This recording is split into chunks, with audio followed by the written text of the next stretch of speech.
estaba siendo usado por Dios. El Dios de la Biblia estaba permitiendo que su pueblo cayera cautivo en manos de un rey pagano.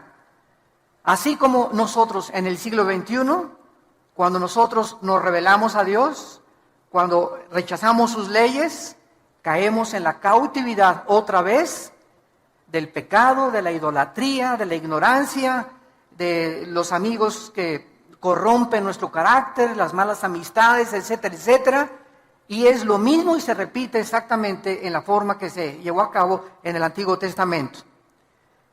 Nabucodonosor deporta a casi más de la mitad de las personas, más de 100,000 personas se las llevó cautivas, deportadas a Babilonia. Babilonia se encontraba entre Jerusalén e Irak, porque Irak actualmente es Babilonia, como 900 kilómetros. Había como 900 kilómetros, imagínense nomás ese camino, ¿verdad?, en el que hicieron todos los deportados. Y durante este tiempo gobernaba en Jerusalén un rey llamado Joacim, en Judá. Y este rey se había rebelado contra Dios y Nabucodonosor lo dejó en Jerusalén como un títere. Ahí se quedó Joacim gobernando, pero ya estaba bajo el estado, ¿verdad?, Jerusalén de Babilonia. Los judíos pierden totalmente desde este momento, escúchenme muy bien, desde la invasión de Nabucodonosor a Babilonia, a Jerusalén, en el año 606, 605 a.C., hasta 1948, los judíos no volvieron casi 2000 años a poder tener ni religión, ni sacrificios, y no pueden hacer absolutamente nada. Entonces, a este periodo, desde la cautividad babilónica hasta más o menos cuando Cristo regrese, se llama en la Biblia el tiempo de los gentiles. Estoy dando un poco de trasfondo teológico para que tengamos un buen cimiento y un buen fundamento. Cuando tú veas en Lucas 21, hasta el tiempo de los gentiles es el tiempo, los gentiles somos los que no somos judíos étnicamente. Somos judíos, dice Romanos 2, en el momento que recibimos a Cristo, porque tenemos la semilla de Cristo, y todos los que son de Abraham, somos hijos de Abraham. Gálatas capítulo 3, capítulo 4. Entonces no somos judíos de nacimiento, somos judíos simplemente porque la palabra judío viene de Judá, que significa alabanza. Somos los que realmente comenzamos a alabar a Dios en espíritu y en verdad. Entonces, en 1948, los judíos regresan a Israel, por primera vez cuando se les permite a través de la Liga de las Naciones regresar, y desde entonces Israel se convierte en un estado independiente, libre y soberano ante todas las naciones. Pero en el 48 regresaron como nación, pero no han podido desde el 48 hasta nuestros días regresar a sus sacrificios. Porque lo que era el templo judío quedó sepultado por el rey Herodes, cuando ahí se construyó lo que Herodes reconstruyó, ahí quedó, y vinieron los musulmanes en el año 606 después de Cristo y construyeron arriba del templo que era de los judíos, que consideraban el lugar santísimo, construyeron la mezquita de Omar, o la gran cúpula de la roca. Cuando tú vas a Jerusalén, es una cúpula dorada grandísima, que los musulmanes también la reclaman como propiedad de ellos y como lugar santo. Entonces los judíos dicen que ahí está, debajo del cimiento de la cúpula de la roca, el templo de Jerusalén. Solamente que se imaginan ustedes, si los judíos quieren recuperar ese lugar, vendría una tercera guerra mundial. Entonces, en 1967, la guerra de los 6 días, el general Moshe Dayan ocupó otra vez Jerusalén y recuperaron Jerusalén. Pero las Naciones Unidas le sugirieron en aquel tiempo a Israel que dejaran la cúpula de la roca en las manos de los musulmanes, porque si no vendría otra guerra inmediata. Entonces, desde aquel tiempo hasta nuestros días, si tú vas a Jerusalén, los que hemos ido, cuando entramos al Muro de los Lamentos, es la única parte, la muralla de los lamentos. Al terminar el Muro de los Lamentos comienza la propiedad de los musulmanes. Es la única parte que les permitieron a los judíos tener como propiedad. Por eso todos los judíos llegan al Muro de los Lamentos y comienzan a hacer así, y a meter papelitos y a orar y orar. ¿Qué cosas están haciendo? Llorando: Señor, regrésanos el lugar que nos pertenece. Desde el 48, ¿verdad?, están tratando de hacer esto. Entonces, esta es la razón por la cual se llama el tiempo de los gentiles, porque los gentiles o los gobiernos no judíos se tomaron control de los israelitas. Entonces, el tiempo de los gentiles va a terminar hasta que Cristo regrese, porque hasta que Cristo regrese, los judíos no van a poder tener completa libertad de sus sacrificios, y aunque se está tratando de reconstruir el templo, y lo van a hacer de acuerdo a la Biblia, según de Tesalonicenses 2, Apocalipsis capítulo 11, no van a poder establecer como lo tenían anteriormente, con todo el sacerdocio levítico que ellos reclaman continuar llevando a cabo. Muy bien, Daniel fue contemporáneo de Jeremías y de Ezequiel. En los tiempos de Daniel estaban estos profetas también, y hubo, como dije anteriormente, 2 deportaciones más. Daniel estuvo exiliado en Babilonia 60 años. 60 años se aventó Daniel en Babilonia. Después vinieron los medos persas, la película de los 300, no sé cuántos de ustedes la vieron, donde los persas, ¿verdad?, quieren invadir Grecia, y entonces se forma un grupo de 300 macedonios entrenados para detener en la batalla de las Termópilas, se llamó, a más de miles y miles los sobrepasaron los persas, hasta que finalmente los persas conquistaron totalmente, ¿verdad?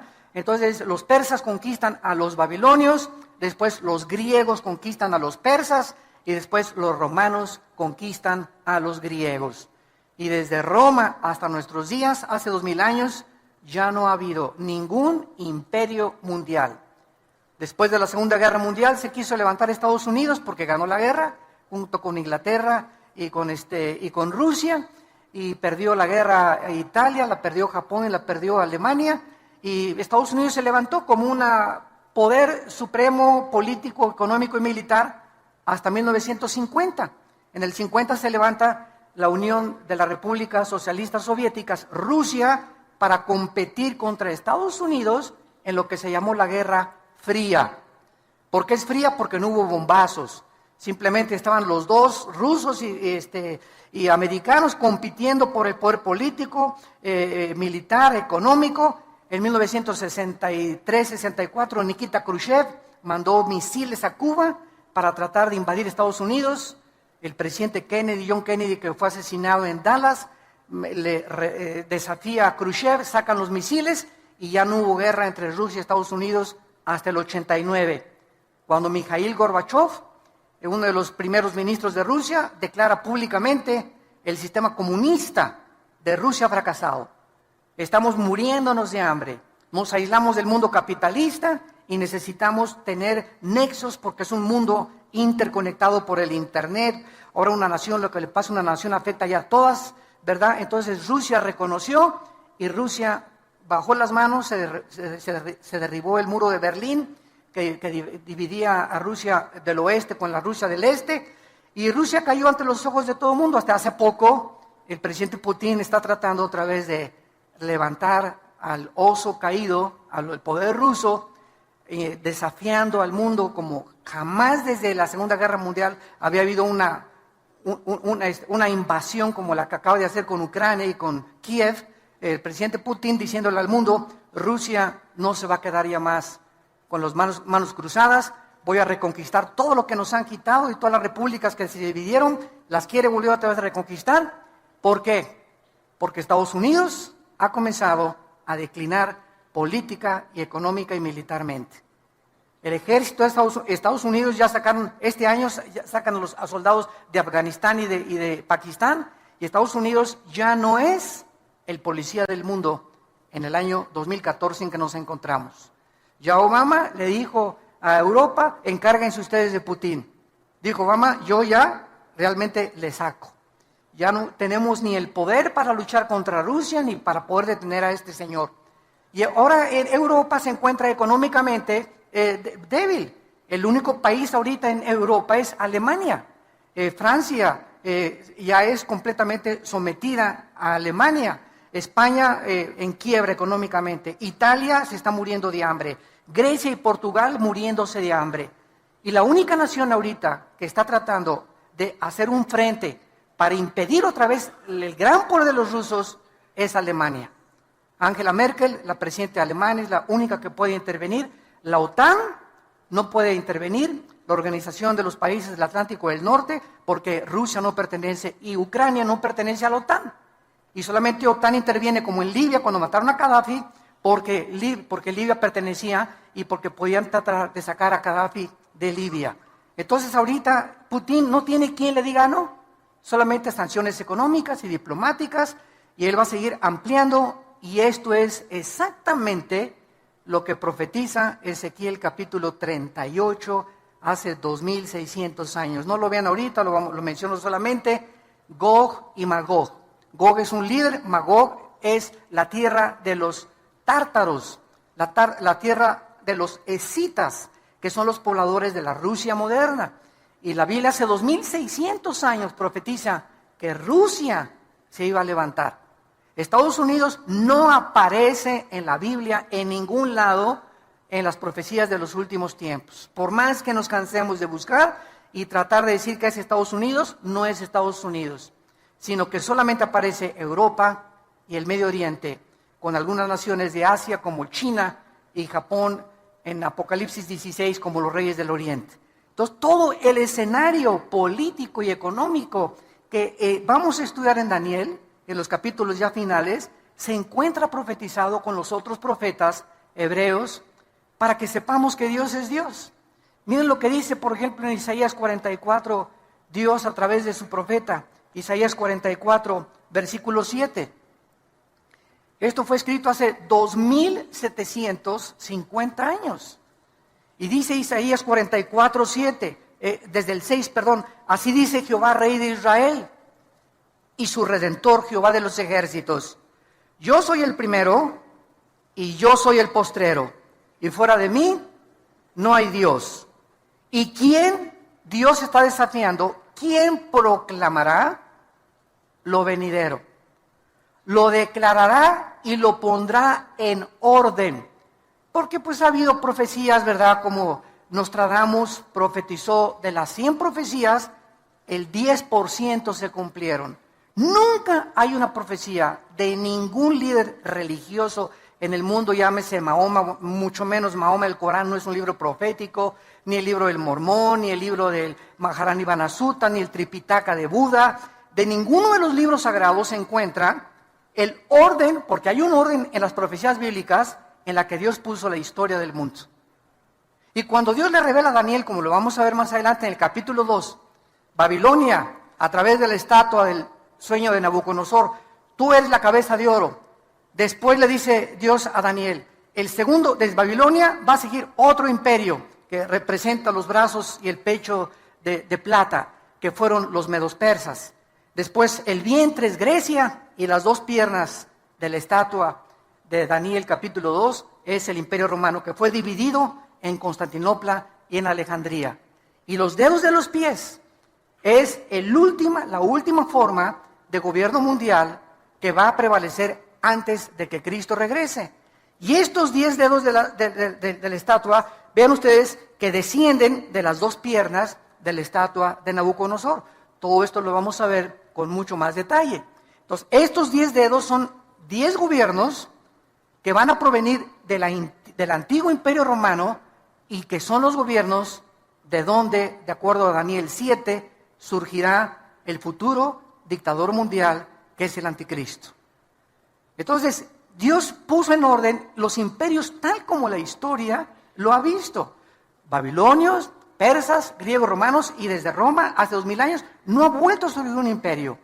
Hitler quiso tratar de conquistar y no conquistó nada más que Checoslovaquia y Polonia y algunas cosas, ahí vino la guerra y le impidieron que el nazismo, el Partido Nacional Socialista, se expandiera. Entonces vemos que es increíble la exactitud de las profecías bíblicas, porque como dice Dios, ¿quién otro? Para que alguien sepa el futuro con tantos detalles, solo Dios lo puede hacer. Y continúa diciendo, ¿quién lo proclamará y lo declarará y lo pondré en orden delante de mí, como yo hago yo desde que establecí el pueblo antiguo? Lean Génesis, ¿qué le dijo Dios a Abraham? Abraham, van a ir a Egipto y van a ser 400 años cautivos. Se cumplió al pie de la letra. El pueblo judío, de acuerdo a la historia, a la arqueología y a la paleontología, ¿verdad? Y a la antropología dan testimonio que las profecías, que la historicidad, que la geografía de la Biblia no son cuentos de hadas, ni son los superhéroes, ni Superman, ni Aladino y la lámpara maravillosa. La Biblia está respaldada por la arqueología, la paleontología, la antropología, la historia, la geografía. Nos da fechas, la Biblia nos da los nombres de los reyes que prevalecieron en el tiempo en que la Biblia fue desarrollada. Y todo esto, ¿verdad?, para que nos demos cuenta de algo. Las evidencias aquí están. ¿Quién es un ateo? Un ateo no es una persona que no tenga evidencias. Las evidencias ahí están y las puedes buscar, y esto te da testimonio de que esto es sobrenatural. El problema del ateísmo no es eso, el problema del ateísmo es su moral. Cuando llegan a la irracionalidad, como va a ser el próximo mensaje que vamos a compartir, la locura del ateísmo en el World Trade Center, creo que es el mes que entra, ahí voy a compartir. El ateísmo tiene una base: la nada produjo todo. Esa es la raíz del ateísmo y de la evolución. Tu maestro en la universidad, dile: oye, la nada, para ser ateo tú tienes que creer algo, que la nada produjo la creación. Y cuando la nada ha producido algo, la nada no produce nada. El mismo Carlos Darwin, Carlos Sagan, que eran ateos, estuvieron de acuerdo. Stephen Hawking, que es el más grande físico matemático actualmente en Inglaterra, reconoce, aunque no reconocen a Dios, que todo tuvo un principio. Entonces, si dicen que fue una explosión en el universo, bueno, ¿quién produjo la explosión? ¿Batman? ¿O Robin, su compañero? ¿O el hombre araña? ¿Quién produjo la explosión? Ahora la materia, ok, si fue una explosión de rocas, fueron puras rocas. ¿De dónde salió el pensamiento? Virgen del Socorro. La conciencia. ¿De dónde? ¿Quién formó el código genético hereditario de cada persona? ¿Quién formó a un chango para que trajera una changa? ¿A un jirafo para que tenga una jirafa? ¿A un hipopótamo para que tenga una hipopótama? ¿A un rinoceronte para que tenga una rinoceronta? Cada cosa con su hombre y hembra, hombre y hembra, hombre y hembra. Digo, esto es absurdo completamente, creer que por accidente, a través de millones de años, surgió la creación. El necio dice en su corazón: no hay Dios, dice el Salmo 14. Entonces, Dios nos muestra, ¿verdad?, que Él lo ha hecho desde el principio para que el que tenga sed, que venga y que beba del agua. Si tú estás cansado de tu ateísmo, de tu vida de amargura, de desorientación, de confusión, de crítica, el odio que traes en tu corazón que el mundo nos ha producido, de tantas desilusiones, traiciones, tanta hipocresía que nos rodea, vengan a Cristo. Ven a Jesús y ve en esa cruz lo que Dios dice en la Biblia, que Él te ama, que Él dio su vida por nosotros y que solo Él puede sanarnos las heridas que el mundo nos ha hecho, nuestra familia, nuestros amigos cercanos, y que nos va a seguir haciendo. Estamos en un mundo de sufrimiento, donde Dios ha dado la libertad a los seres humanos para que podamos hacer el daño que nos hemos hecho. Si Dios restringiera la libertad e impidiera que esa bala matara a ese niño, y que ese camión que se echó en reversa atropellara a esa niña, y que el tsunami no matara tantas cosas, si Dios interviniera para detener el mal, entonces ya no habría libertad ni libre albedrío. Entonces no es Dios, ¿verdad?, el de las tormentas, estas cosas. Somos nosotros lo que nos hemos hecho los unos a los otros. Para darnos cuenta que el diagnóstico que la Biblia tiene acerca de la raza humana es el diagnóstico que la experiencia, la psicología y las terapias de todas las formas que hemos tratado de arreglar esto, es la verdad. El ser humano es un ser humano caído, pecador, sin esperanza, sin luz, más que la que Cristo le pueda proporcionar. Muy bien, vamos a ver a continuación que esta profecía en Jeremías capítulo 25, esta profecía fue anunciada por Jeremías de que los babilonios iban a entrar a Jerusalén y por la rebelión del pueblo de Dios iban a ser cautivos. Dice Jeremías 25, versículo 8, por tanto así dicho Jehová de los ejércitos, por cuanto no habéis oído mis palabras. Siempre el juicio y la disciplina viene por eso, cuando no queremos hacer caso a la palabra de Dios. Todo el sufrimiento que tú tienes en tu vida, la pobreza que estás experimentando, la rebelión que estás experimentando, la falta de poder avanzar en la vida, tiene una raíz espiritual. Y es siempre estás en rebelión contra las leyes de Dios. Dice la Biblia, ¿quién se puede endurecer contra Dios y que le vaya bien? A nadie. He aquí enviaré y tomaré a todas las tribus del norte, versículo 9, dice Jehová, y a Nabucodonosor, ahí está, rey de Babilonia, mi siervo, y los traeré contra esta tierra y contra sus moradores y contra todas estas naciones en derredor, y los destruiré y los pondré por escarnio y por burla y en desolación perpetua. Y haré que desaparezca de entre ellos la voz de gozo, la voz de alegría, la voz de desposado, la voz de desposada, ruido de molino y luz de lámpara. Toda esta tierra será puesta en ruinas y en espanto y servirán. Estas naciones hasta determina la cantidad de años. Las servirán a Babilonia 70 años.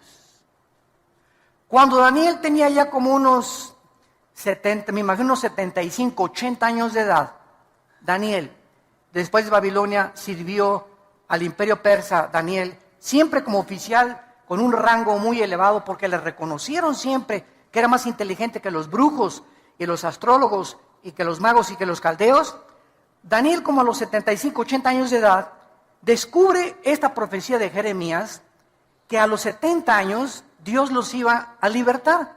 Se iba a acabar el exilio de los babilonios, porque estuvieron como 60, 70 años deportados, completamente lejos de su país, sin tierra, sin templo, sin ninguna propiedad, completamente aislados del mundo. Y entonces Daniel dice, estamos cerquita de los 70 años, y cuando llegamos al capítulo 9 y 10 de Daniel, ¿qué hace Daniel? Cuando descubre que el tiempo está cerca para que ellos regresen a Jerusalén, Daniel se pone a orar y a ayunar durante 3 semanas. Y es cuando se desata la guerra cósmica que vamos a ver también, cuando un ángel de Dios baja del cielo a traerle a Daniel la respuesta de qué iba a pasar, cuál era el futuro de la ciudad de Jerusalén y de los santos de Dios, y un principado satánico. En aquel tiempo era el imperio persa, que impide que el ángel de Dios le lleve este mensaje a Daniel, y se hace una guerra en el cielo mientras Daniel está orando. Vamos a aprender también en el libro de Daniel que la oración desata la guerra cósmica. La oración es un estado de guerra. Cuando tú caes de rodillas y cuando te pones a orar, estás mandando misiles, metralleta, K-47, Uzi, balazos, ¿verdad? Estás comenzando a bombardear el mundo invisible espiritual, estás comenzando a abrirte cancha, estás comenzando a proteger a tus hijos, a tu familia, a tu negocio. Siempre que oramos, comenzamos a entrar en una guerra sin que nos demos cuenta, pero el libro de Daniel nos corre las cortinas y nos muestra que cuando oramos, entramos en guerra espiritual. Entonces ya, ¿verdad? Lo vamos a ver más adelante. El ángel ya le trae el mensaje a Daniel y le explica ya en Daniel 11 y 12, que son los últimos capítulos de Daniel, lo que va a pasar en el futuro con Jerusalén. Ya se profetiza el anticristo en el capítulo 7, 8, 9 y el 10 y el 11, cómo es el anticristo, el carácter del último dictador mundial y lo que va a pasar antes de que Cristo regrese. Es un libro maravilloso, Daniel. Muy bien, vamos a ver ahora en Daniel algunas doctrinas como introducción. Los temas que se tratan en este libro son 8 principalmente, 8 temas doctrinales. Número 1, Daniel establece sin lugar a dudas la soberanía de Dios. Dios es soberano. En este libro se afirma el gobierno supremo, absoluto y poder de Dios sobre todos los gobiernos humanos. Dios pone y Dios quita reyes. Dios avergüenza y Dios humilla a los dictadores y Dios les da oportunidad como a José Stalin, como a Benito Mussolini, como a Hitler, como a Saddam Hussein, a muchos de ellos, otro presidente sudamericano que se acaba de morir también, les da oportunidad que lo hagan, para que nosotros nos demos cuenta de qué forma tan grande es la idolatría del ser humano hacia el ser humano. Hacemos como los césares romanos, Los césares romanos se proclamaron dioses y el pueblo los adoró como dioses. Dios mío, tú te niegas a adorar al Dios verdadero y adoras al cantante fulano de tal en la televisión. Y las muchachas hasta se desvisten y están dispuestas hasta a perder su virginidad por ese ídolo cantante. Es un Dios para ellas. Y si no tenemos a un Dios cantante, lo tenemos en el deporte, lo tenemos religiosamente, ¿verdad? Y viene el representante de una religión y lo adoran como a un Dios. Y cuando los apóstoles comienzan a ser enviados al mundo, ¿se acuerdan ustedes en el libro de los Hechos? Y la gente se acercaba con Pablo y con Pedro y se hincaban y les querían besar la mano. ¿Qué decían los apóstoles? Párense, nosotros somos hombres igual que ustedes, adoren a Dios. Pero no lo hemos aprendido, seguimos, ¿por qué? Porque nos gusta la adoración. ¿A quién no le gusta que lo exalten, que le aplauden, que se hinquen delante de ti, que te besen la mano, ¿verdad? ¿A quién no le gusta eso? ¿A quién no le gusta sentirse atraído y reconocido donde quiera que tú vayas? Es la naturaleza pecaminosa del ser humano. Y cuando los hombres de Dios, ¿verdad?, entramos a ese mundo donde la gente, mucha gente, usted no se imagina, yo tengo gente que ha ido a Sudamérica, que se acercan conmigo y se hincan delante de mí por ignorancia, porque creen que somos, me dicen padrecito, ¿verdad? O tantas cosas que le dicen a uno, ¿verdad?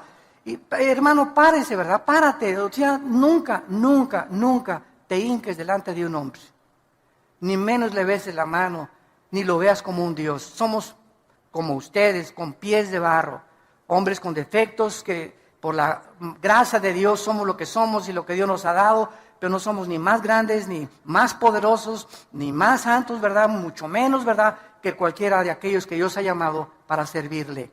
Pero es la tendencia del ser humano. Ves un artista y te le hincas y ves y llegas y mi autógrafo, ¿y para qué esta cochina firma, hombre? Se va a ahorrar con el tiempo. Pero así somos, ¿no? Nos encanta eso, porque lo traemos por la naturaleza humana. Entonces Dios nos muestra en la Biblia que Él es soberano, que Él tiene el poder sobre todo. Daniel sirvió bajo los más poderosos imperios de la historia. Sin embargo, aunque todos estos imperios surgieron, ¿se acuerdan de los jardines colgantes de Babilonia? Que se consideraron una de las 7 maravillas del mundo por el rey Nabucodonosor. Cuando Saddam Hussein, en 1985-86, mandó un premio de $5 millones para que algún ingeniero con experiencia en la agronomía y en la cuestión hidráulica pudiera reconstruir los jardines colgantes de Babilonia. Ninguno pudo con la tecnología del siglo XXI, pero se consideraron una de las 7 maravillas del mundo. Fueron imperios, las murallas de Babilonia eran impresionantes, 40, 50 metros de alto, como 10, 15 metros de ancho, y era una cosa, bueno, todavía con Saddam Hussein en la ciudad de Silá, que está cerca de Bagdad, está todavía los restos ahorita, cuando llegaron los norteamericanos con los ingleses y los franceses a sacar a Saddam Hussein, entraron y se sentaron en el palacio donde se sentó el rey Nabucodonosor.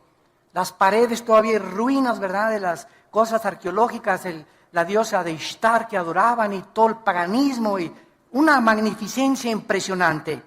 Sin embargo, el Dios de la Biblia no cambia. El hombre surge y el hombre cae. Los presidentes surgen y mueren. Los sabios surgen y mueren. Las naciones surgen y se derrumban, pero Dios no cambia. Él es el mismo ayer, hoy y por los siglos. Cuando nosotros lo servimos, sabemos que servimos al Dios de la Biblia.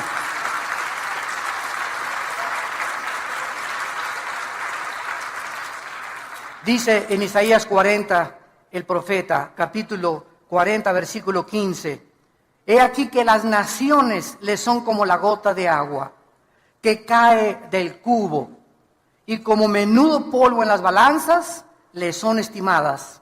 He aquí que hace desaparecer las islas como polvo. Versículo 17. Como nada son todas las naciones, como nada son todas las naciones delante de él. Y en su comparación serán estimadas en menos que nada y que lo que no es. Versículo 23 y 24. Él convierte en nada a los poderosos.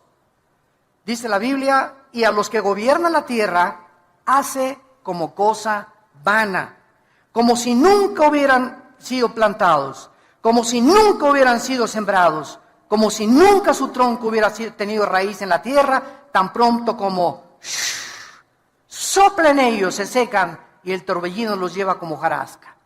Esta es la comparación del Espíritu Santo, del Dios Todopoderoso, que es nuestro patrón supremo y sobre toda la historia humana.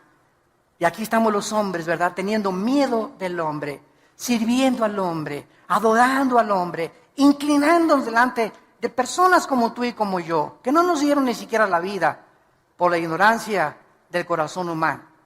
Y cuando venimos a la verdad, se nos caen las vendas y nos damos cuenta, ¿verdad? La idolatría que hay en el corazón del hombre. ¿Y por qué viene esta idolatría? Psicológicamente, porque necesitamos a alguien a quien adorar. Y si no sabemos quién, agarramos un tronco y le damos la forma de un hombre y lo cortamos y lo ponemos y nos hincamos ante el tronco y la forma que nosotros le dimos. Agarramos yeso y cemento y hacemos una virgen o hacemos un hombre, y ya que hicimos el yeso y el cemento, nos hincamos ante la obra de nuestras manos. Y esta es la historia del ser humano, ¿verdad? Tenemos, si no a lunas, o si no vamos a Teotihuacán, bueno, se van, yo no, ¿verdad? Anda a Teotihuacán y el Dios Sol, ¿verdad? Energía. Y hay todos de blanco recibiendo la energía de Dios, o adoramos la astrología. Dice que si eres Géminis no te lleves con Capricornio, y si eres esto no te lleves con aquello, porque los astros, mi horóscopo dice que hoy no compro, porque son los que me dirigen la vida y los que dirigen el destino y la conducta humana. Y verdad, los astros solamente dirigen, como la luna, las mareas de los océanos, por la fuerza de gravitación. Pero no tienen nada que ver, ¿verdad? La luna no tiene corazón, no tiene espíritu. Un ídolo no tiene espíritu, no camina, no se mueve, no habla. Son personas, ¿verdad?, imaginarias que nosotros hemos creado en nuestro corazón. Porque Dios puso, Eclesiastés 3:11, la eternidad en el corazón. Traemos la eternidad. Entonces fuimos creados para adorar a alguien.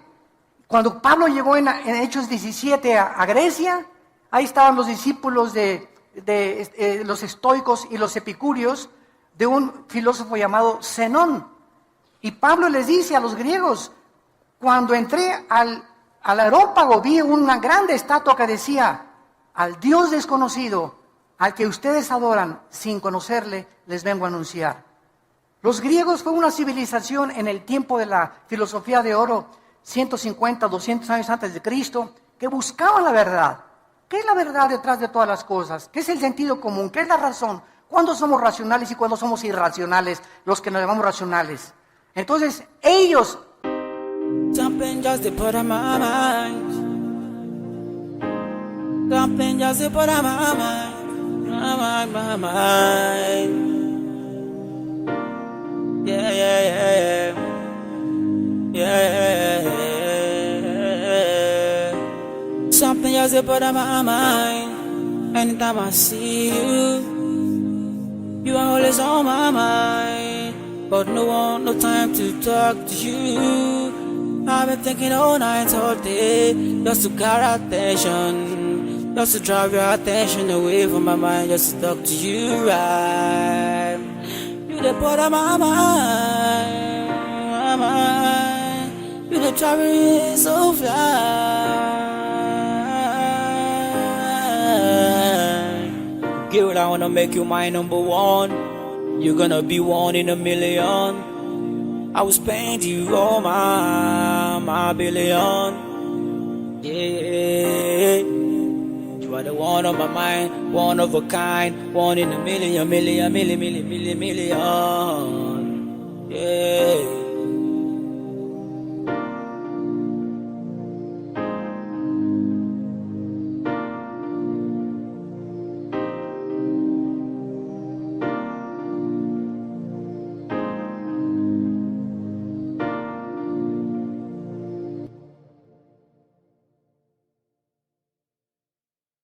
No conocían a Dios, creían en Dios. Pienso, luego existo, existo, luego vivo, vivo, tiene que haber una causa. Esta causa no puede estar dentro de mí. Así concluyó Platón, esta causa tiene que ser alguien fuera de mí. Le llamamos la fuerza, el poder, como le quieras llamar, pero está fuera de nosotros. Concluyeron, hay un Dios. Los filósofos griegos no eran ateos, pero adoraban a alguien sin conocerle. Y esta es la razón por la cual la Biblia la tenemos en nuestras manos. La Biblia nos revela el Dios vivo y verdadero. Y por eso seguirá siendo el tema más controvertido, el libro más atacado, más burlado, y donde vamos a encontrar la única verdad absoluta que nos rodea en la corta vida que Dios nos ha dado. Vemos en segundo lugar el tema de la pecaminosidad y la arrogancia del ser humano en el libro de Daniel. Vemos la pecaminosidad y el orgullo tan grande, el tamaño de la Torre de Babel que tienen los gobernantes, principalmente los artistas, deportistas y tal vez hasta tu suegra, ¿verdad? O tu esposo, o tu esposa, o muchachos. Hace poco que prediqué en la iglesia del norte, di un mensaje sobre las evidencias tremendas de la existencia de Dios. Llegó una muchacha como de 19 años, al acabar el mensaje se acercó y me dice, ¿usted cree que sabe todo, verdad? Me dice, no, para nada. Me dice, lo que usted dice, la primera y la segunda ley de las termodinámicas es una aberración. Le dije, sí, ¿por qué? ¿Qué dice la primera y la segunda ley de la termodinámica? Y me dice, no, Chepo, me dijo mi maestro. Le dije, bueno, mira, cuando quieras discutir algo, ve una muchacha de 19 años, pero con una arrogancia. O sea, le dije, mira, si tú quieres aprender, ven y dime, ¿sabes? No entendí esto, explíquemelo, por favor, con mucho gusto. Pero traes un orgullo, le dije, a tu edad, que si no tienes ni el conocimiento y te pones al brinco, ¿verdad? Es como si yo llego con Einstein y le digo, señor Einstein, no entiendo su fórmula, E igual a mc al cuadrado, es usted un loco. Pues me dice, Einstein, estás más loco porque no sabes ni lo que estás diciendo. Pero lo vemos en los niños, lo vemos en los jóvenes, lo vemos en los profesionistas, lo vemos en cualquier nivel. Somos bien orgullosos. Los hombres, que mi esposa no me diga nada porque, acuérdate que soy Juan Camaney. ¿Y tú qué me tienes que decir, verdad? Métase, póngase a lavar la ropa y cállese y ahí se acuesta. Y ahí me espera cuando llegue la noche, le caigo con el salto del tigre. Y así somos, ¿verdad? Bueno, los cristianos éramos arrogantes, déspotas, tratando a la esposa como si nada, los ricos humillando a los pobres, aprovechándose de los pobres, los tribunales y los magistrados demandando al que no tiene dinero, los presidentes, lo último que les interesa es el pueblo, ¿verdad? La mayoría, no todos, tratando de oprimir más, llevarse lo que se pueda llevar. Y esa es la historia del ser humano. El pecado es lo que ha hecho esta arrogancia contra el Dios del cielo. En tercer lugar, vamos a ver la guerra espiritual cósmica, que ya vimos hace unos momentos, en la que descubrimos que nos encontramos en un mundo invisible espiritual, donde hay poderes malignos espirituales, que les llaman fantasmas, ánimas en pena, en Guanajuato les llaman, espíritus, ¿verdad? Y el mundo sigue, cuando la ciencia no puede penetrar lo sobrenatural, no hay explicaciones, no pasa en la televisión, pues aquí se hizo un espiritismo, dice que estaba endemoniado, y están viendo que hay una muchacha revolcándose y que se hace la cara así como desatornillador y los ojos chuecos se le vuelven para otros lados, pues dice que está endemoniada, pues si no está endemoniada, ¿qué es? Trae al mejor médico, entonces que me explique qué es entonces, que tiene dolor de cabeza. El dolor de cabeza hace que se le enchueque la cabeza y que se le salga la lengua como y que hable con otra voz. Digo, ahí están viendo y no reconocen que es algo sobrenatural, pero su orgullo médico y científico le impide al mundo reconocer la luz y la verdad. En cuarto lugar, la veracidad de la palabra de Dios. Ningún otro libro de la Biblia contiene tantas profecías cumplidas y probadas a través de la historia, como vimos a través de la arqueología, paleontología, antropología, geografía, porque se profetiza el surgimiento y la caída de los más grandes imperios mundiales: Babilonia, Medo-Persia, Grecia y Roma. Aquí lo encontramos en el libro de Daniel. En quinto lugar, vamos a encontrar el tema doctrinal del surgimiento del anticristo. El libro de Daniel es el único libro de toda la Biblia que nos enseña de dónde surgirá el anticristo. Entonces, no especules que es Juan Carlos de España, o que el Papa es el anticristo, eso no puede ser, o que es el príncipe Juan Carlos, o que es fulano de tal, o que era Gorbachov, que porque tenía aquí el 666 pintado en una tatuaje ahí, o una mancha que tenía, y porque su nombre coordina y traducido al hebreo es el 666, son puras especulaciones.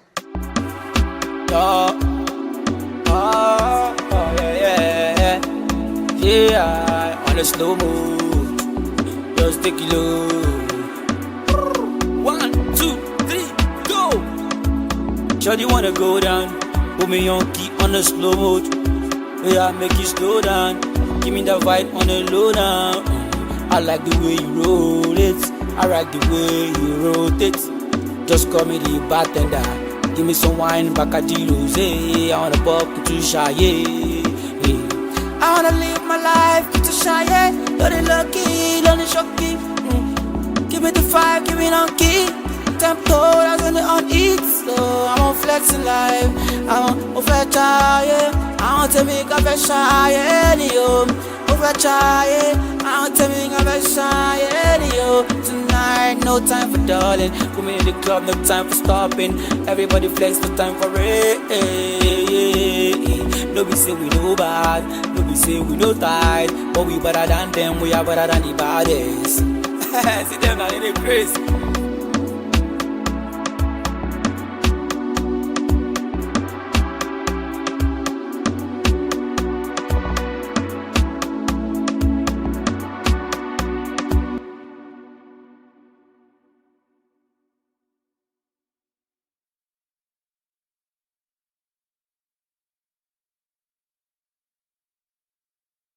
No vamos a saber quién es el anticristo hasta que se formen 10 naciones.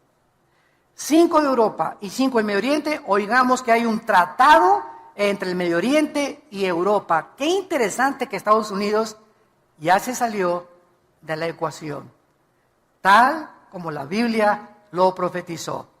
Ni Rusia ni Estados Unidos ocuparían la supremacía militar y política antes de que Cristo regresara. El poder recaería antes de que Cristo regrese, no en una nación, en 10 naciones, simbolizada por los dedos de los pies de la estatua de Nabucodonosor. Y de esas 10 naciones, ya que se une el Medio Oriente con Europa, para tratar de frenar la invasión que se profetiza en Ezequiel 38 de Rusia contra Israel, entonces ya que se forman estas 10 naciones, que van a surgir 5 de Europa y 5 del Medio Oriente, entonces de entre esas 10 naciones, Daniel 7, va a surgir, le llaman un cuerno pequeño, que es el anticristo. El anticristo va a derribar a 3 de estas naciones. Van a quedar 7 naciones. Y Apocalipsis 17 dice que el anticristo será el 8º. Entonces, hasta que no veamos eso, no podemos especular ni decir que el anticristo es este o que es aquello. Todavía no llegamos a ese próximo paso, pero el escenario, los jugadores, como decía Dwight Pentecost, un gran teólogo, escatólogo, cuando ves que los jugadores, el América y las Chivas, entran al Estadio Azteca, el partido está para comenzar. Cuando veamos los protagonistas, ya está Rusia, ya está Estados Unidos cayendo, Europa está comenzando a surgir, ya están los protagonistas en el campo delante de nosotros, el tiempo es corto. El tiempo es más corto de lo que nosotros nos podemos imaginar. Se menciona que este hombre, el anticristo, será un hombre poseído completamente por Satanás. Aunque no es Satanás el que está dentro de él. El anticristo, dice Apocalipsis 13, el diablo, le va a dar su poder, Y lo que le ofreció a Cristo, el anticristo lo va a aceptar. Lo que Cristo rechazó del diablo, el anticristo lo va a aceptar. El poder, la gloria, la riqueza que el diablo le ofrece a artistas, a deportistas, si te inclinas y adoras a Satanás. Te lo da y te lo cumple, pero recuerda que te viene a cobrar la factura. En sexto lugar, vamos a ver la gran tribulación. Es otro tema de Daniel. Se profetizan 7 años, Daniel capítulo 9, con el título Las 70 semanas de Daniel, que vendrán sobre Israel únicamente. y la última y más grande persecución de la historia, que Hitler va a ser como Pinocho comparado con el anticristo, para perseguir, matar, torturar a todos los judíos y a los cristianos, cuando el anticristo tome el poder después de los 3 años y medio. En séptimo lugar, se profetiza, y hay el tema de la resurrección de los muertos en Daniel también.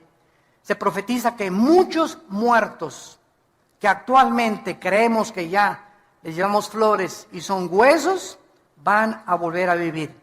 Daniel 12, versículo 2. Y muchos de los que duermen en el polvo serán levantados, unos para vida eterna y otros para confusión perpetua. Y Cristo lo dijo en Mateo 5, he aquí viene la hora, cuando todos nosotros estamos aquí, tenemos algún día que entrar a la eternidad. Tienes que morir, yo tengo que morir. Pero viene la hora, dijo Jesús, que cuando todos los que estamos muertos vamos a oír. Y si en vida no oíste la voz de Cristo, no la vas a oír cuando estés muerto. Entonces, hay una resurrección de los justos y después, al acabar el milenio, viene la resurrección de los malos, que se llama el juicio del gran trono blanco, Apocalipsis 11, del 12 al 15. Entonces, esta resurrección también se trata en Daniel. Y en octavo y final lugar, el triunfo final de Cristo y su reino. Una vez una persona me dijo, Dios es todopoderoso, ¿sí? Y si Dios es todopoderoso, ¿por qué no acaba con el diablo? Y le contesté, déle gracias a Dios, porque comenzaría con usted. El mundo tiene cantidad de incógnitas y las seguimos teniendo. Porque como le dije una vez a un estudiante de un seminario en Guatemala, el día que alguien tenga las respuestas a todas las incógnitas que existen, ya no necesitaríamos a Dios. ¿Por qué seríamos dioses? Entonces Dios es el único, omnisciente, que conoce todo. Nosotros, dice Corintios 13, vemos como por un velo todavía. Y lo que sabemos, dice Corintios 8, no lo sabemos como lo deberíamos de saber. Especulamos y teorizamos, hipotetizamos y pensamos esto y el otro. Los griegos, los filósofos, los ateos del siglo XX, Bertrand Russell, Carlos Darwin, pues puedo que creo, que sí, que sí.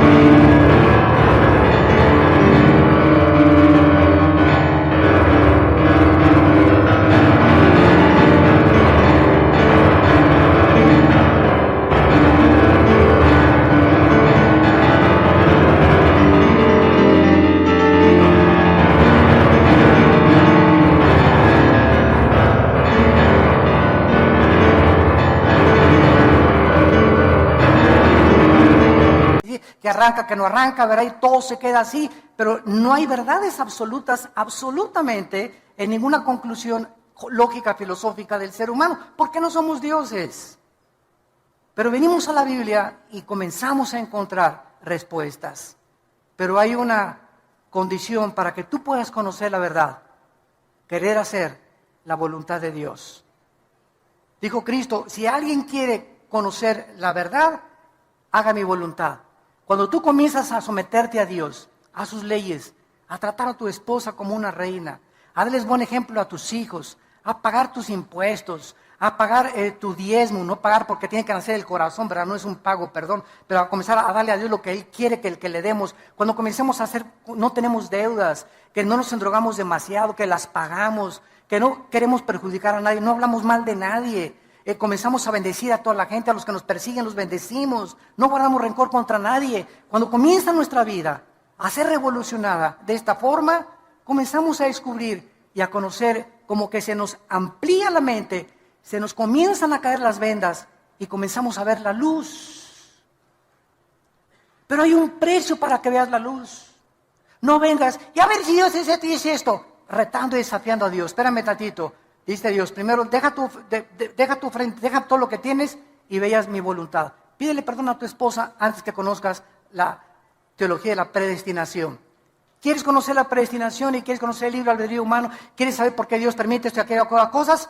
Dios no es un genio de la lámpara Aladino para satisfacer tu vacío intelectual. Dios quiere que primero estés dispuesto a seguirlo para que Él te premie y te recompense con la luz y la verdad de su santa palabra. Oremos. Padre, te damos gracias por tu palabra en esta mañana. Gracias porque tu Espíritu nos ha comenzado a abrir el entendimiento de tu palabra para que la luz pueda entrar a nuestras vidas y podamos conocer la verdad, el camino, la justicia y la santidad, que sin esta santidad no podemos entender las cosas más profundas del Espíritu de Dios. Te damos gracias porque el Espíritu es el que nos enseña estas cosas. Para eso nos lo diste. Y es un espíritu de poder, de amor y dominio propio. No es un espíritu de cobardía. En esta mañana, dile a Dios, Señor, yo reprendo de mi vida todo espíritu de angustia que traigo, echando toda mi ansiedad sobre de ti. El problema de mis hijos, el problema de mis padres, el problema de mi futuro, no está en mis manos.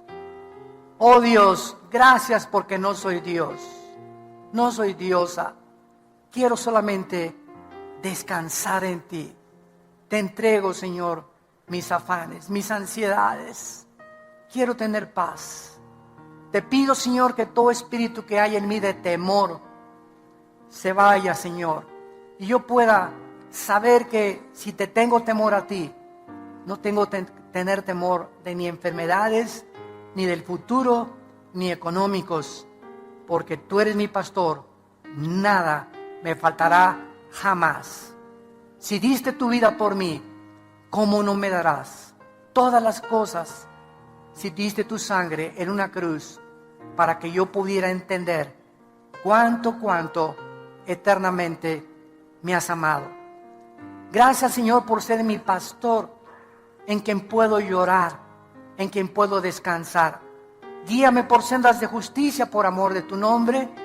Aunque ande en valle de sombras y de muerte, no tendré miedo de nada en la vida, porque tú estás conmigo y nunca me dejarás, nunca me desampararás.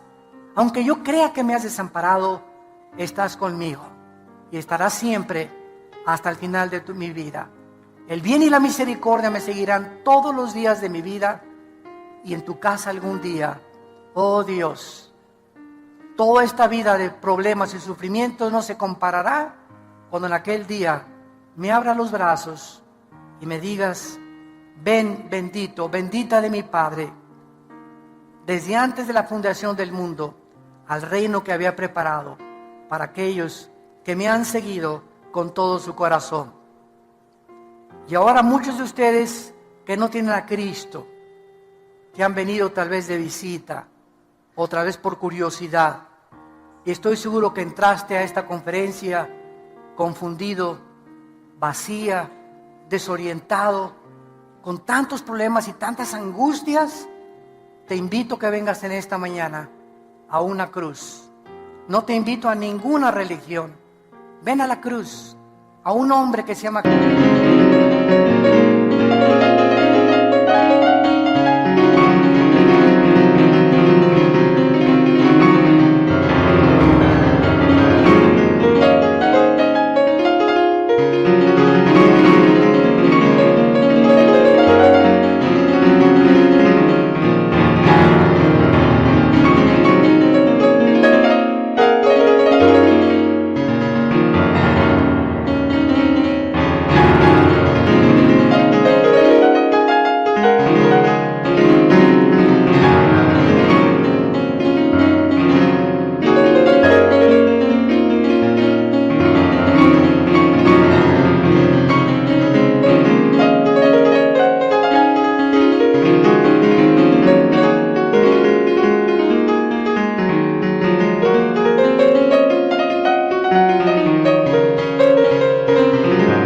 Jesucristo, para que Él entre a tu vida y experimentes el poder de su resurrección con estas palabras. Señor, te pido perdón por mis pecados. Creo que en la cruz pagaste por ellos con tu sangre, que a los 3 días resucitaste de entre los muertos, y te recibo como mi Señor y mi Salvador en mi vida, en el nombre de Jesús. Amén. Gracias a Dios por su palabra. Gracias a Dios.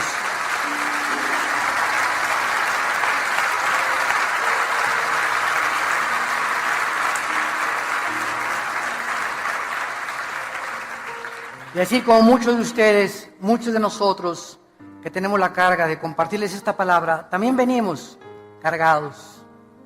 Yo también tengo muchas cargas en mi vida, cosas, ¿verdad? Que ansiedades, la familia, los hijos, el ministerio, el país, todo esto nos agobia y necesitamos venir todos los días a la cruz.